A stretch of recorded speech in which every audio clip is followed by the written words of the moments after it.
I'm Ginovie Pascual from BEd 1A. In today's video, I present to you what is ethnocentrism is. So, let's find out. Ethnocentrism. Ethnocentrism in social science and anthropology, as well as in colloquial English discourse, means to apply one's own culture or ethnicity as a frame of reference to judge other cultures, practices, behaviors, beliefs, and people, instead of using the standards of the particular culture involved. Since this judgment is often negative, some people also use the term to refer to the belief that one's culture is superior to, or more correct or normal than, all others, especially regarding the distinctions that define each ethnicity's cultural identity, such as language, behavior, costumes, and religion.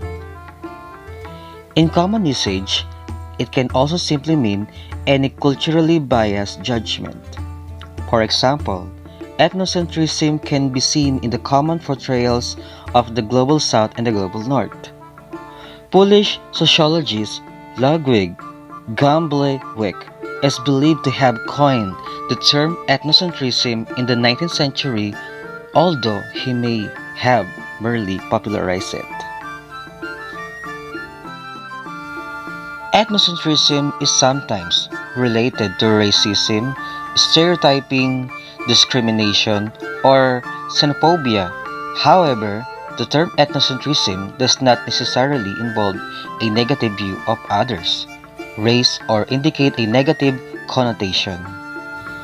The opposite of ethnocentrism is cultural relativism, which means to understand a different culture in its own term without subjective judgments.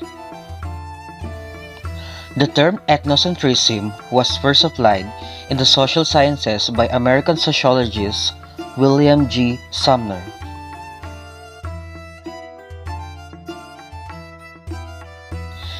In his 1906 book, Folkways, Sumner describes ethnocentrism as the technical name for the view of things, in which one's own group in the center of everything and all others are scaled and rated with reference to it. He further characterized ethnocentrism as often leading to pride, vanity, the belief in one's own group's superiority, and contempt for outsiders. Over time, ethnocentrism developed alongside the progression of social understandings by people such as social theorist Theodore W. Adorno. In Adorno's The Authoritarian Personality, he and his colleagues of the Frankfurt School established a broader definition of the term as a result of in-group, out-group differentiation, stating that ethnocentrism combines a positive attitude towards one's own ethnic or cultural group, the in-group, with a negative attitude toward the other ethnic or cultural group, the out-group. Both of these juxtaposing attitudes are also a result of a process known as social identification and social counter-identification. An example of ethnocentrism in culture is the Asian cultures across all the countries of Asia. Throughout Asia, the way of eating is to use chopsticks with every meal.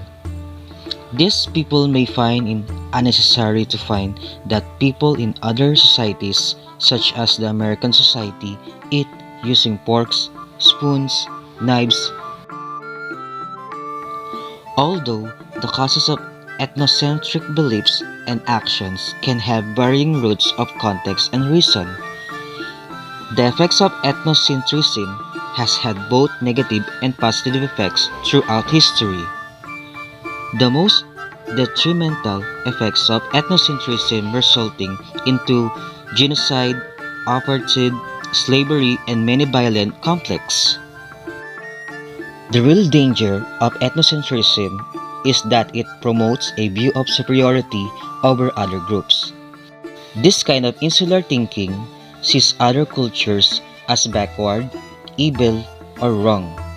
Such assumptions can evolve into violence, oppression, prejudice, discrimination, and stagnation. There are some simple habits that can help us overcome ethnocentrism.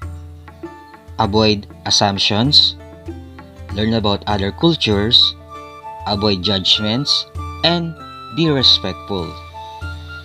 And that's all. I hope you learned a lot more in this video about ethnocentrism. Thanks for watching. God bless. Bye-bye.